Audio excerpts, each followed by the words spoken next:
not just how to find new customers online, but I would also like to focus on what ways can we do that for free, and how can we get started today. So to leave everybody with some very actionable tips on what to do next. That would be awesome. That's great. So I'd like to introduce Micah Mengione, who's a technology guru, including artificial intelligence. He's got a not just a visionary view of the technology world, but very practical, as he just intimated, right? It's not just like these basic ideas, but it's actually getting stuff done for your business. And so one of the reasons why we appreciate him so much. So Micah, why don't you take it away? We're about a few minutes in, so we are going to wrap up by the end of the hour. And so we're looking forward to your words of wisdom. Please go ahead. Perfect. Thank you very much. All right. So let me go ahead and share this presentation. And I will, Doug, I will send this to you afterwards if anybody wants a copy of it. Okay. All right. So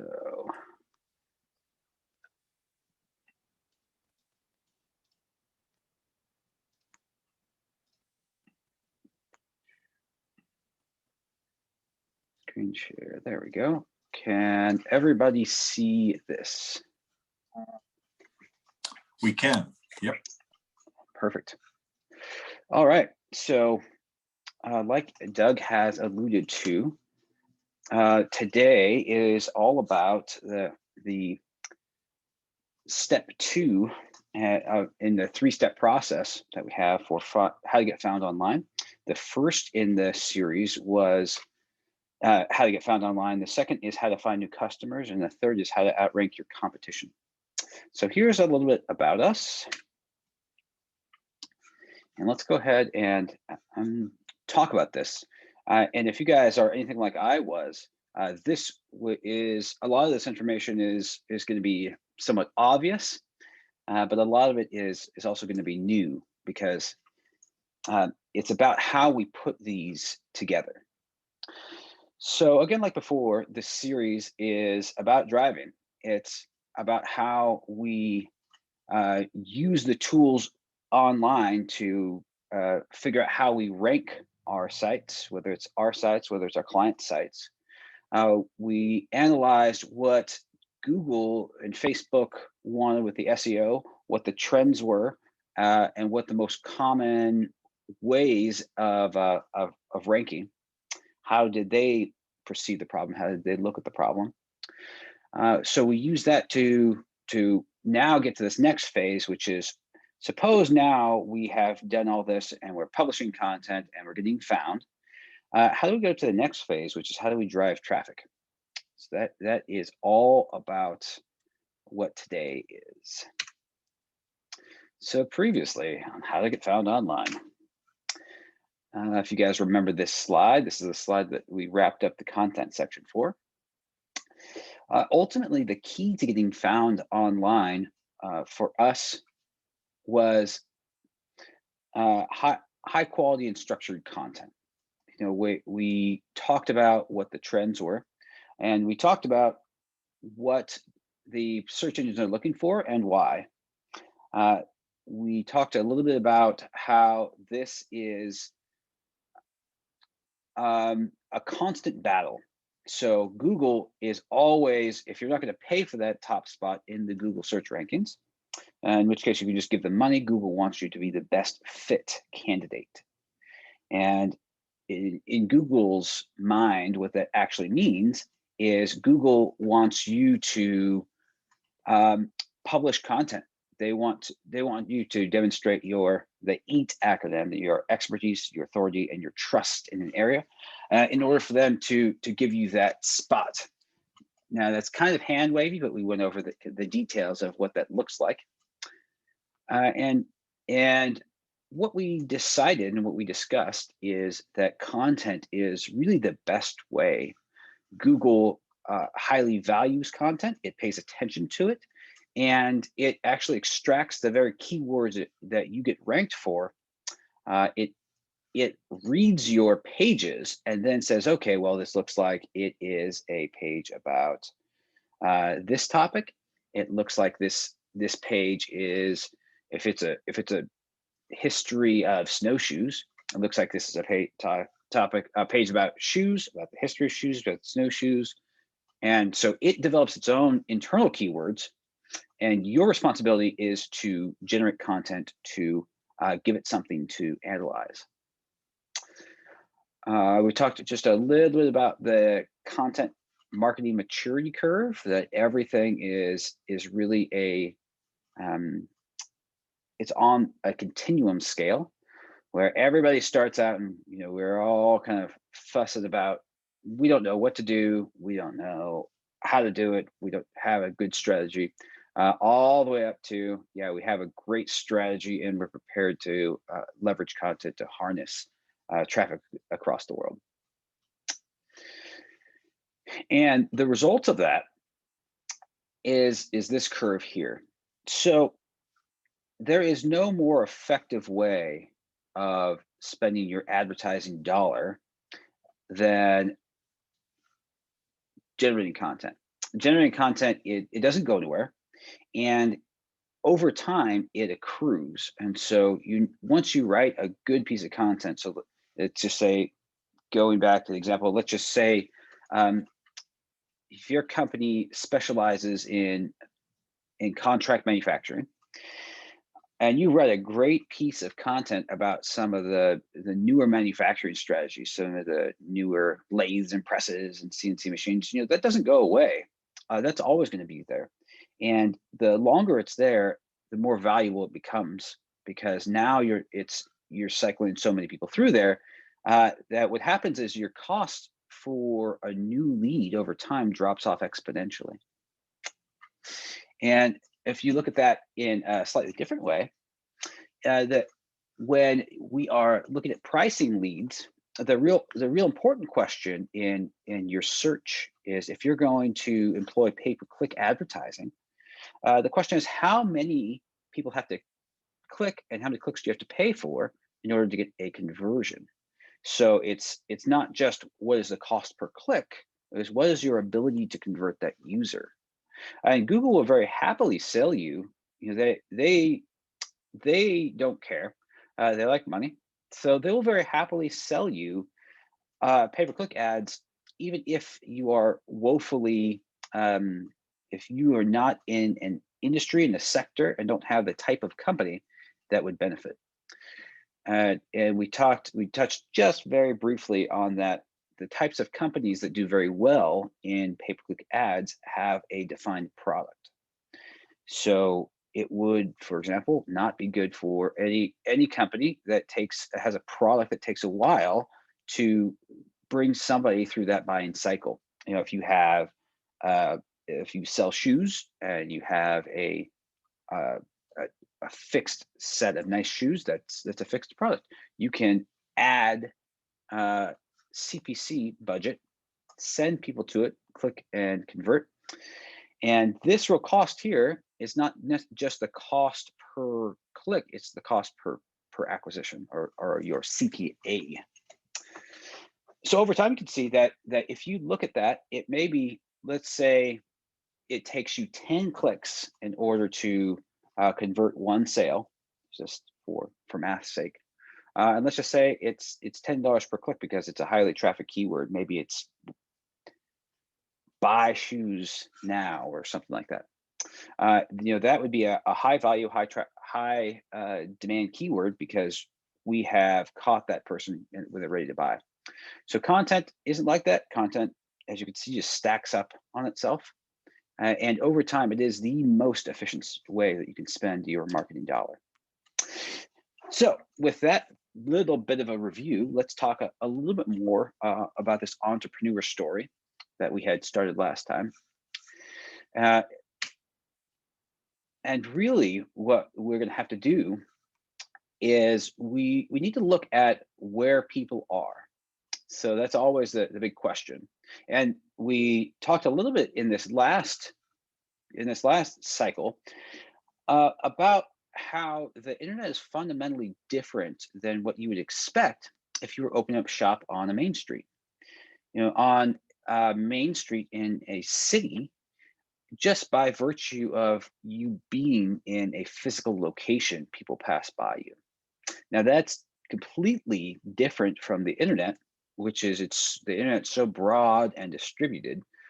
If you don't purposely go out and either find people or make yourself found, you, there's no reason that anybody should ever stumble across you. So what we find is, and when we bring on a new customer, this is an underrated exercise that I think really pays dividends. And if you guys haven't done this, you can go ahead and either take screenshots or I'll send this. But this is a very, very fundamental question, and it helps extremely. If you're thinking about the people who are going to buy, one of the most effective ways that you can begin to kind of unravel the entire mystery of who do you advertise to, what do you do, and what should that advertising look like is to build these buyer personas. And so if you guys have not gone through this, essentially what you do is you create this fantastical customer, you put yourself in their shoes, and then you imagine what the journey for them is like when they arrive at your site. If you sell those contract manufacturing services, you say, okay, well, who's going to buy? Maybe one set of persona is going to be a CEO or maybe a CTO who's going to come to you to help get their manufacturing done. On the other, maybe there is some sort of systems engineer. So this is the most, I think, one of the highest return ways that you can spend your time when you set up your business and your website. Think a little bit through who are they, what would motivate them, and then that should answer if you ever have a question about what should be there. This should be a guiding principle and a guiding light. And the result is that you're really thinking about your end result and your end customer and what really drives them. And the results from just simply sitting down and defining the persona of who's going to be on your site is astounding. You can see on the left, we have found one study by Marketing Sherpa. They found that the length of the visit increased by 900% when their clients went through the exercise of rebuilding pages for personas. They had an average increase in 171% in their sales. Emails that are targeted to a persona rather than broadly blasted out. You're going to talk to a CEO who does not have time much differently than you're going to talk to an engineer who maybe is not so tight with their time. Maybe they have more free time compared to the CEO. And on an average, the number of the pages that were increased in their visit, it was 100%. And you can see here that in the center, we have an example of a persona. If you guys are familiar with Neil Patel, this was from his site and one of his articles. And I think that he did a very good job. He essentially picked a persona and just walked through the whole process of mapping out what they would do, what they're like, and what drives them. So this seems silly, but the results are quite astounding.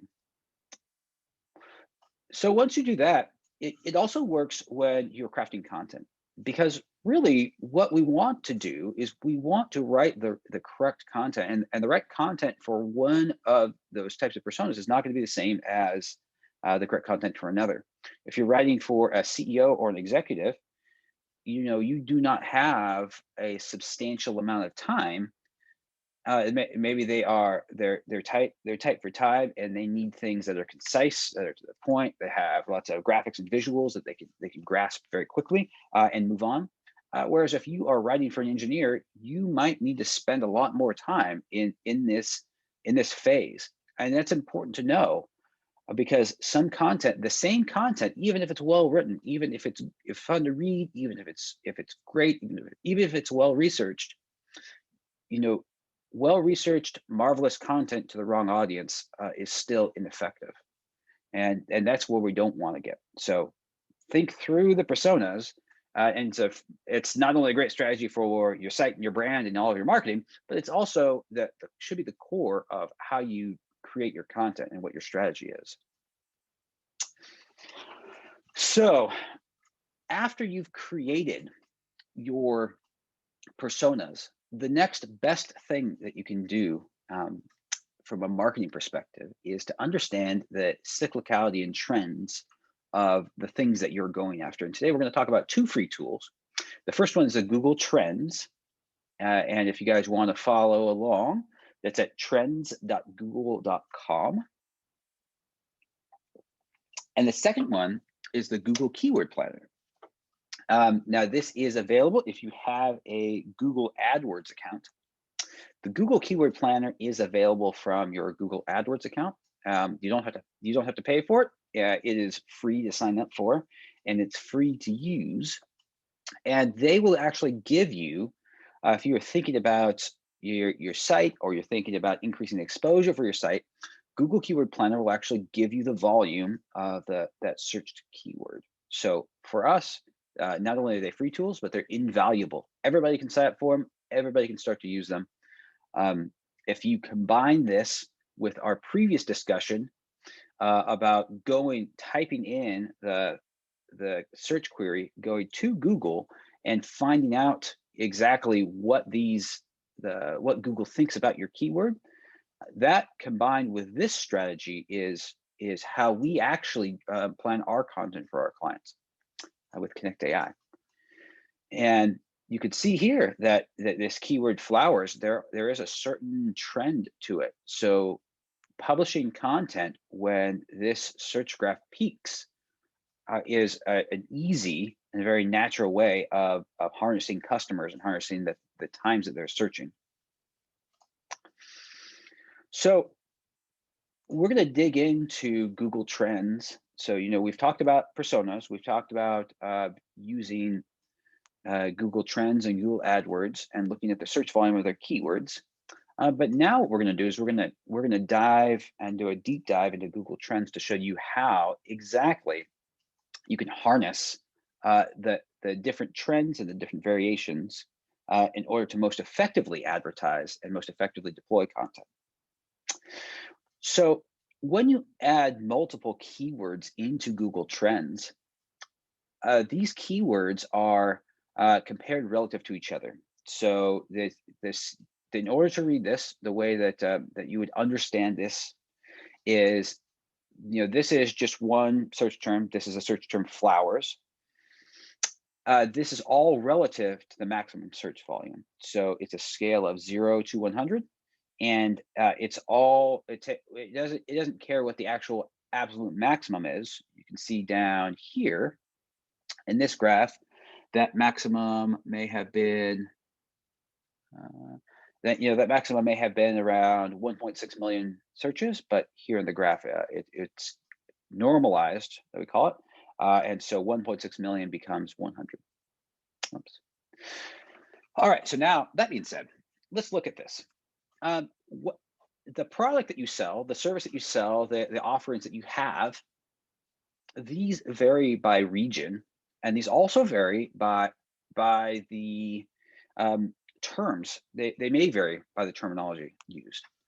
So you can see here, it's very important to actually understand the market that you're going into, the market that you're selling to, and to pick the right terms relative to the market. So selling something as simple as what we would call a camper shell here in Arizona, you can see here that this map breaks down what the most common variants of that are. In the Northwest, it's called a truck canopy. In the central, north central United States, it's called a truck topper. And on the East Coast, it's called a truck cap. But in the South, Southeast and Southwest, except for Florida, we're really looking at it being called camper shell. So if you have a store and you are in, let's say you have a store in Texas and you are advertising this truck canopy, you can expect to have fewer customers because that's just not how they're finding you. So know thy audience, and this is a great way to do it. The great way to do it is to look at the competing terms and then to actually compare all of the competing terms with what your marketing language is and what your strategy is. Uh, so this feeds directly into your content. Oh, and you can actually see here, it would be a worse idea to use truck canopy in California than it would be to use it in Washington or Oregon. So Google Trends also allows you to look at the change in the language over time, which is also tremendously it's tremendously important because what happens over time is your audience changes. So even if you sell the same thing, if you're selling contract manufacturing services and from a contract manufacturer, um, that the terms that people use to find you and the common language might change. So you can see here, um, we're spotting trends as they occur and as they develop. In the 2000s, 2004 to be specific, the term internet marketing was the thing to use. If you sold services like marketing, like SEO, um, and you use the term digital marketing, you can expect to have a tremendously difficult time in 2004. But over time, the way that people talk about the internet and themselves and they approach this has altogether changed. So now you would be, if in 2004 it was easy to use internet marketing, as of today, it would be tremendously difficult. Could you do it? This isn't zero. There is a non-zero number of people that are still using the term internet marketing, but that number is dropping off. So if you sold those services, it would be folly for you to, it would be doing this the hard way for you to find that. So pay attention to the Google Trends allows you to pay attention to consumer trends and preferences as they form. It also allows you to spot opportunities. You can see here that we have two search terms, and one is it's the same term, but it is different spelling.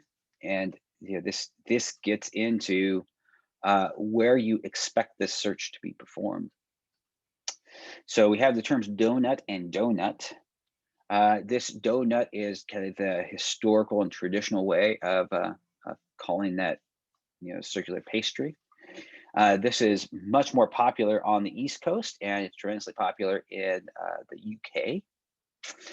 This donut is our Americanized version of donut.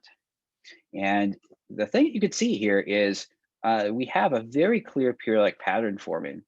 You could see these peaks here. Aside from this, these peaks roughly line up with the 4th of July every year. So if you are going to spend money on, in this case, if you're selling a box of donuts or something like that, this might be a good time to advertise your pay-per-click. But for all the rest of us, this time here is the perfect time for us to capture new search share because people are searching for the term donut. And if we have donuts to sell, that's the right time to deploy content on social media, on Google. So we can identify these kind of periodic trends in what we do and what we sell, and harness that and really deploy content around that.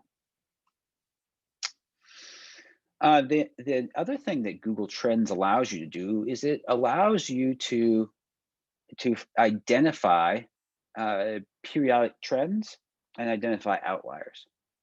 If you were to just look at this, so this is a search, and it's compared between two different terms in two different parts of the world. This is a search for umbrella. And what you can see here is if you were just to look at this bulk search volume in something like a Google Search Console, and you look at it over a long enough time period and long enough time frame, This is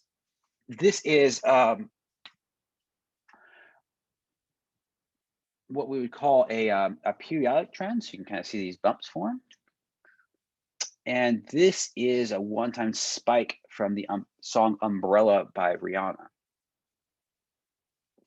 So if not tracked and if not paid attention to, this can form a false impression of how many people are actually searching that song. And what you want to do is you need to know if you type in umbrella and you start to look at the search volume, this would be equivalent to many hundreds of millions of searches. So if you say, give me the average number of searches on the term umbrella back to 2004, it's going to be huge, but there's this kind of false spike. So if you offer a product or a service, and that product or that service has some periodicity to it, and has you identify the keywords that you need, the next thing to do is to look back to see if there's anything that's going to throw you off from those keywords. Taking an average from, let's say, 2012 to 2016 would be better in this case and give you more accurate data on that search than to include a larger time window. So that's identifying your terms, and that's looking at them in Google. The next thing is that Google, if we go back to what we had talked about in the previous, in our previous class, 16 to 20% of all Google searches, Google is seeing for the first time every day. People have an incredible lexicon and a variety of ways that they try to get to an end result. And because of that, what happens is Google has to make assumptions about what things mean. And in this case, this is a really good example of identifying your product and then looking at this on Google Trends to understand what Google actually thinks about that product. If you are selling, what this tells you is this is a search for soap dish and dish soap. Now, to most of us, we would recognize that as different. So if the dish soap has people like Colgate, Johnson and Johnson, Dawn dish soap, there's some very large companies who are spending billions of dollars on advertising every year, billions of dollars on pay-per-click. To them, $1 million per month marketing budget for pay-per-click is just the cost of doing business. And you compare that with the soap dish term. Now, Google gets this confused because sometimes we tend to say things in odd order, and so that's what it thinks you wanted here. Now, it would probably be incorrect. We would recognize the soap dish as that little holder for the bar of soap that is near the sink. And so this is a really good example of how Google it confuses this. And if you were to have, let's say, a little tiny soap dish store on Etsy, this is a great indication that you are going to be wasting money, and lots of it. Google will take your money for your tiny little handcrafted soap dish store on Etsy, and it'll put you in the running against Colgate, against Johnson and Johnson, for that same advertising dollar and for that same click. That traffic is not the same, the competition is not the same, and this is a real gotcha that we see this a lot in our customers and in our client searches. So when we start with our clients, one of the things that we do is we do a full analysis, and we look at this sort of behavior, and you would be surprised at how often we see term confusion in Google. It is very, very common.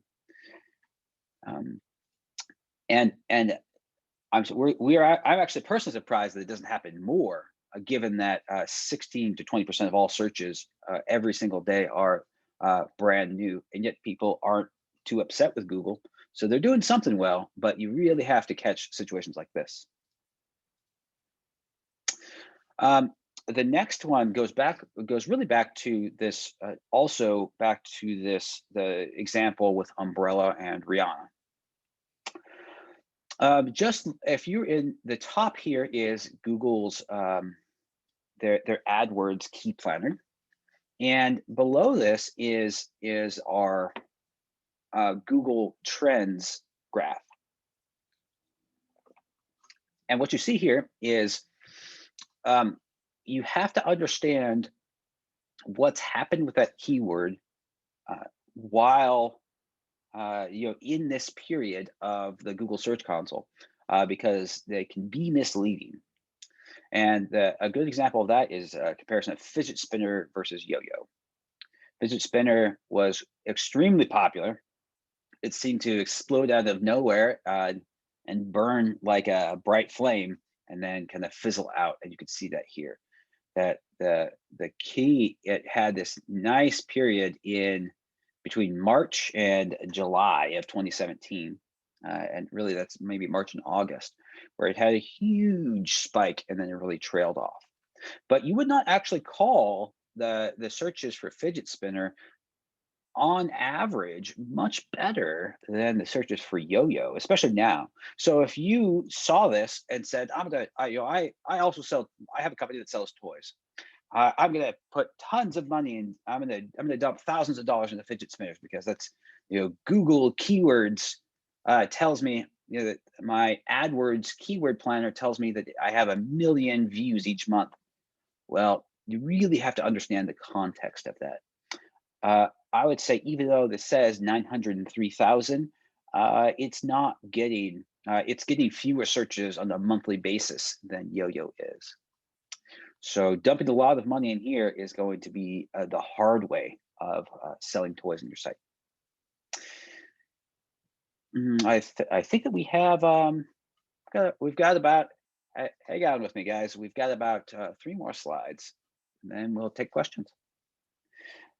So there's really only 2 other things, though. We have 3 total slides, but we have 2 other situations that we want to talk about. The next one is, okay, how do we use um, Google Trends to search for kind of the latest and breaking news? And so if you are looking to be the most effective with your content, you would want to stage that content around big events. It's going to be, if you have a site that for some reason covers sports in your local area, and your local team is going to, let's say, your local baseball team is going to uh, no, I mean, well, actually, since this just happened, let's just say that what if the football team in your area is going to the Super Bowl? It's going to be much more effective to write about football and football content around that Super Bowl. If you had to plan your content, um, this is a great time to write something about it, because around the Super Bowl, hundreds of millions of people around the world are searching for those terms. And if you can show up on social media, if you can show up your site, if you can show up, if you spent the rest of the year cultivating good content so that a couple days before the Super Bowl, you start talking about the Super Bowl. That is how we harness these periodic waves of interest and search volume. Now, in this case, we are looking at the Academy Awards. And in this hypothetical case, maybe your site has to do with movies or movie reviews. So you're going to talk about the Academy Awards. So here, what we can see is the Academy Awards. This generates more than 10 million searches looking for the nominees and the winners. So it's a really good idea, if you are somehow related to that, to talk about that around that period. And this happens. The Academy Awards are held on a Sunday, and they're held on a Sunday in March. But when is the right time to talk about that and to harness those searches? Well, it's not what you would think. It is what you can see here is that on March 4th, when this is held, that what lines up here. So on March 4th, when this is held, not a lot of searches occur on the very day that the Academy Awards are held. The vast majority of searches actually happen on the day after. So if you're going to write content about the Academy Awards, then what that tells you is by this March 5th, by the day after, you should have something ready in order to harness that traffic. And in order to also harness that traffic, what has to happen is your site has to be already trusted. There has to be the EAT acronym: expertise, authority, and trust. So you have to be ready to capture trends like this. And that comes with some preparation ahead of time. So you can see that we have an increase in searches up to March 4th, where it is held. March 5th is the absolute peak in searches, and the search volume drops off by March 6th. So if you were going to write something about the Academy Awards, really any time between March 3rd and March 6th is a possible date that you could deploy content to harness that extra traffic. And if you do this right, Google rewards you with thousands or even sometimes millions of clicks.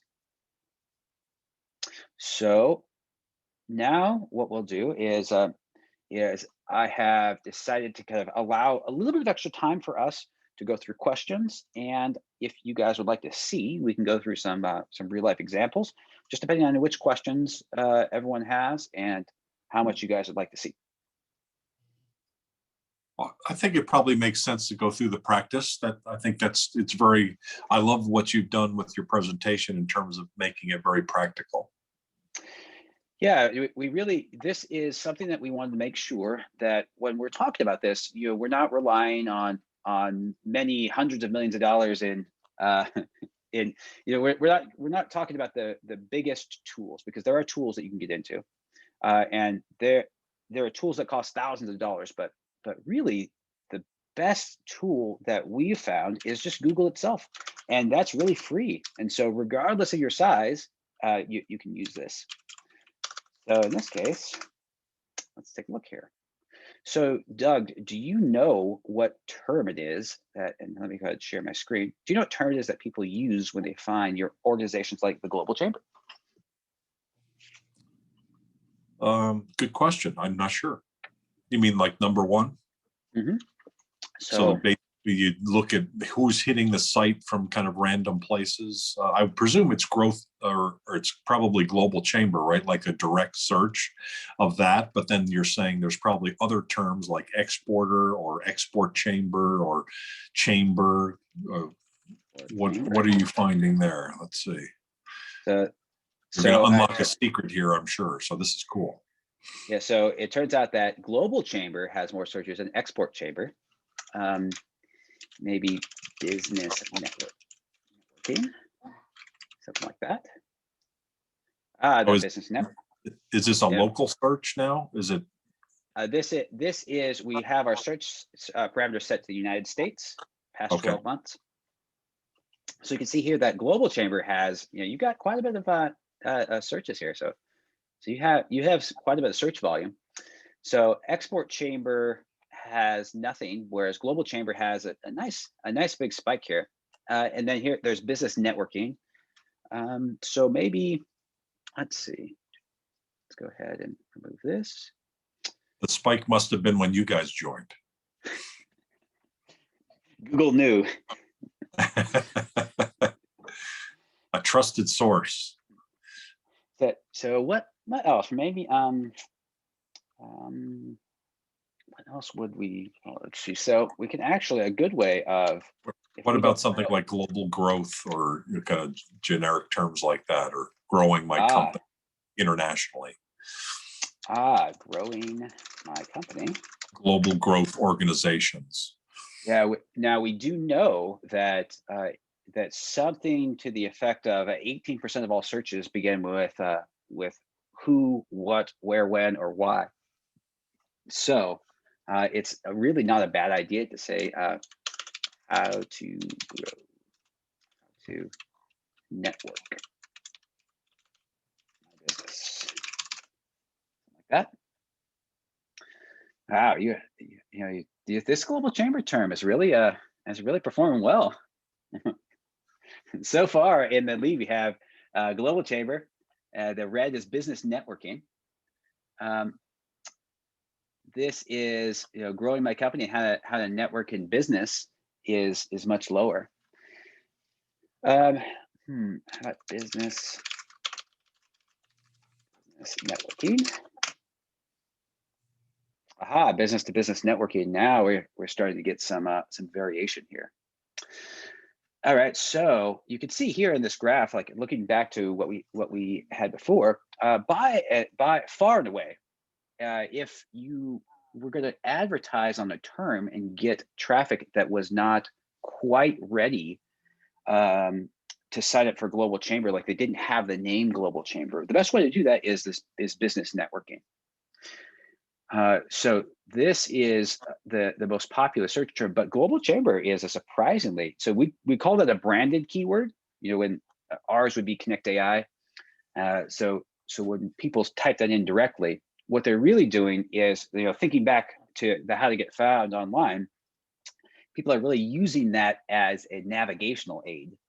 And Yeah. so, if they didn't know about Global Chamber, that would be, I would guess that a lot of these have the navigational intent in these searches. So That the is a best kind of a double benefit, right? Because there's the Global Chamber, which is a trademark, but they could be sitting back saying, gee, I wonder if there's a Global Chamber. Yes, exactly. Yep. So they're not going to be sitting back. I'm wondering if there's a ConnectAI, or right? Because it's so that one is, I guess, pick your company name wisely. Is that the Absolutely. That is the moral of this story. Yeah, you don't, but if you're too generic, right, you can't trademark it. So that becomes really tricky. Yep, exactly. So there's a fine line that, we always say, we joke that in software, there's only two hard problems, which is what to call things and where to put them. So same thing with a company, I think. So you can actually see here that that business networking is far and away the most common way that of this collection of terms that people are actually finding, companies like Global Chamber. Global Chamber has a nice spike here that may have coincided with advertising or things like that. But now you can see the breakdown here. So it's not a binary either or. There's still traffic in these other terms.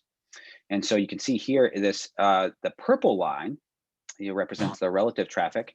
And in some instances, this purple line actually like rises up to meet that red line. So business to business networking and business networking can sometimes overlap and coincide. And here in Georgia, it's not a bad strategy to also talk about business to business networking. You can see here that the largest 79% of the search traffic goes to just the term business networking, but almost a quarter of all the traffic goes to business networking. And so that's kind of how we use this and how we identify. Here, so Google will actually take the most popular search term. Here's business networking groups. So let's go ahead and take that and type it in here, business networking groups. And let's see. So it did suggest a contender, but unless you're in somewhere like Virginia, it's not a really great contender. Okay. So if you have a limited ad budget or you're producing content, a really good term for the Global Chamber itself to use is business networking. Okay. And since I don't even like the word networking, and so we have very little of that on our site because of my stupidity, apparently, because I think what you're saying is don't do something, out of that, think of it in a smarter way. So you've uncovered an opportunity. That's really cool. Yeah, if you put yourself in the shoes of the people who are going to find organizations like Global Chamber, we really have to say, okay, well, how are they finding them? How are they going from not knowing about Global Chamber and ready to the point where they're ready to sign up? What terms are they using? And so that's what this Google Trends is all about. Yeah. The other thing, and it relates to a question that we have from the audience around the timing, that the examples you gave around timing are really interesting. And I think many of us have looked at some of the data, and it becomes a a cumulative number that might be over a period of time, so you don't see these spikes. And so seeing these trend lines are really critically important. So Yes. undoubtedly, I mean, this is really the key, right? Because you've got to Mhm. understand it at this granular level. You probably got other examples that you've worked with where Oh the yeah. timing is really key. Oh yeah, absolutely. And so depending on the cyclicality, we see, especially for example, in some of our clients that sell. We have one client that sells really high-end shoes, and we see a spike annually. You could see it both in their revenue and in their search volume, right at around the time people start getting their tax rebates. The shoes are marvelous. They help with a lot of kind of medical conditions, but they are very expensive, hundreds of dollars per pair. So people don't they look at them, they plan that purchase all year, and then they get their tax refund, and all of a sudden they have new shoes. So that's the sort of cyclicality you can see here. Now, the important thing here also is there is a different types of searches here. So right now we have it set to web search, but you could also have a YouTube search. You could look at Google search, and you could look at what they are. Sorry, this is shopping, news, and images. So this is something that, depending if you are, for example, a photographer, you are very interested in this image search because you're interested in you have all the same problems of web search, but now you need people to find your imagery. So now you want to know what people are actually searching for and how you can get your images into image search. It's free traffic. People use it, you know, and depending on what the image is, people could use a lot of it. So you can see that cyclicality if you were, let's say, and we'll try this real quick. If you were a photographer, for example, and you photographed holidays, you could absolutely see that same sort of cyclicality in holidays, in annual events. Um, well, let's see. So let's just say By the way, the donut one bothers me, and I didn't really understand it. I searched for it as well, but I think is it because Dunkin' Donuts has a big promotion of donuts on July 4th? Is that why there's a big spike? um, that's a really good question. I would not be surprised to learn, if you were to tell me that this coincided with large advertising pushes, I would not be surprised. Because Um, when I think of July 4th, I would never think of donuts. But when you search online for donuts July 4th, all these uh-huh. things for Dunkin' Donuts come up, like promotional activity. Yeah, yeah, and what we know too is what I'd want to know too is like if we search for fireworks or maybe hot dog. Yep. So you can actually see here that it's hard to see because the term fireworks is so popular relative to donuts for most of the year. It really overwhelms your data. But if you search that relative to fireworks or maybe hot dogs or maybe oh, I don't know, for 4th of July.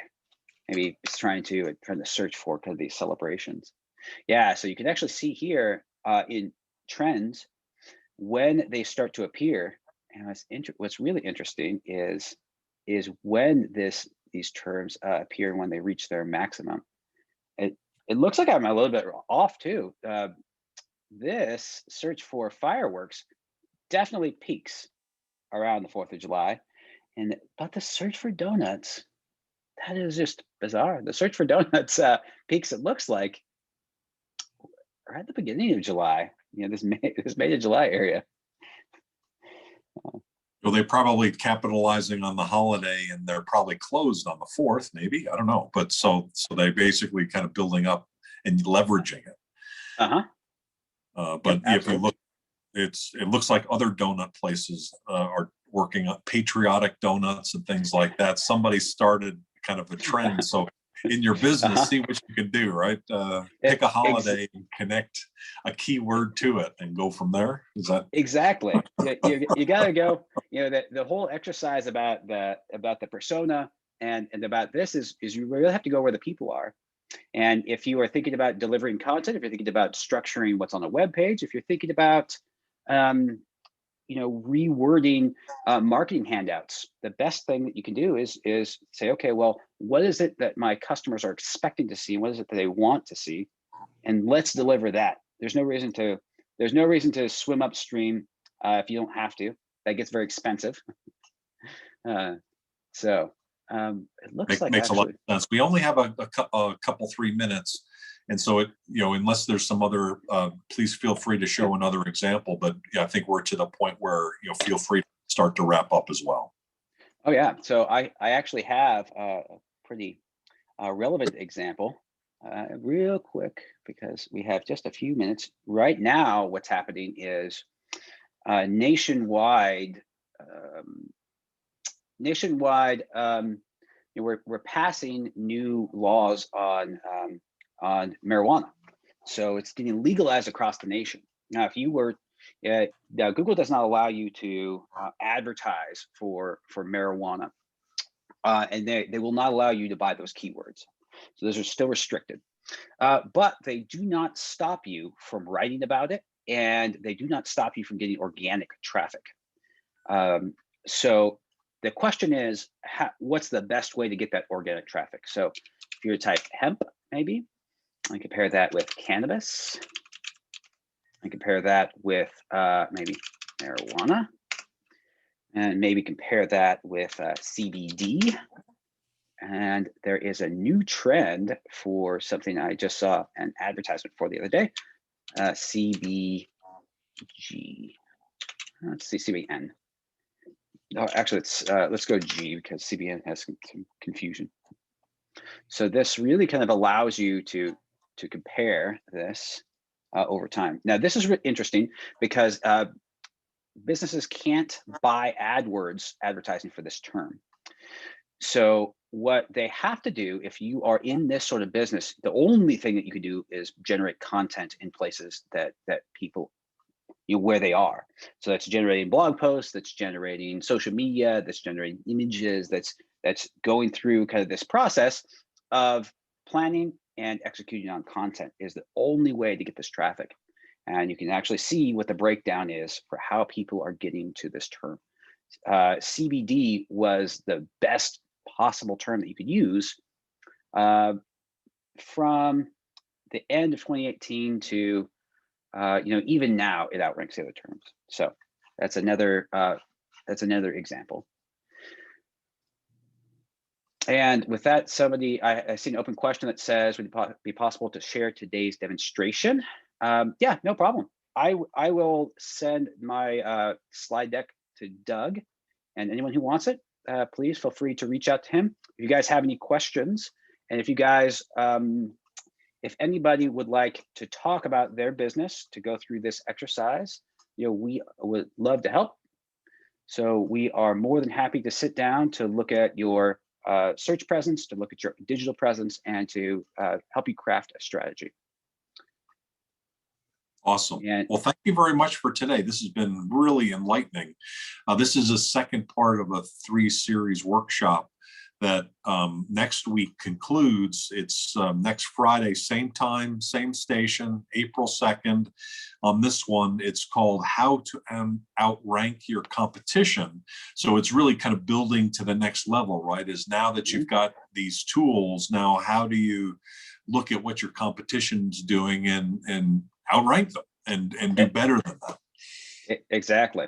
It's like a David and Goliath. So even if it's a much bigger competitor, like if you sell shoes and you have to somehow, so for some reason, compete against Nike or Reebok, it's possible. And it takes strategy, because you don't want to charge them head on, but laying it out and understanding what the shape of that search terrain is easy to do. It doesn't cost a lot of money, and it just takes strategy. So I figured it was perfect for this sort of webinar series. In the case of that, typically you would be able to have some sense of what Nike is paying for and where the traffic that they're getting, where that comes from. And you can then sort of, like the big elephant in their feet, you're not going to want to get underneath the feet. You want to kind of get in between all of that and find your space. Exactly. You're in trouble if it steps on you. But Yeah. as long as you're in between, you're going to have an easy time. Okay. Well, very good. Well, thank you so much for your time today. Really Thank appreciate you very everything that much. you do. Yeah, thank you very much. Thank you for this opportunity. Mike at ConnectAI, and anything else that we should know about as we head into the weekend? Hopefully you've got some fun weekend plans. I think heading into the weekend, this is March 26th. We're getting close to tax time. And so if you are in a cyclical business, now is a great time to look at the trends to see what people are spending their money on, because they're getting rebate checks. So if you're in a discretionary business, where people buy goods, this might now be a great time to get some of that free traffic. Fantastic. Great advice. Thank you, Micah. You have a good rest of your day. Thank Thanks, you. everybody, for attending today. Hopefully you were as enlightened, at least as half as much as I was. I've learned a lot today. Thank you for the information, and we'll see you next Friday. Thanks, everybody. Thank you, guys.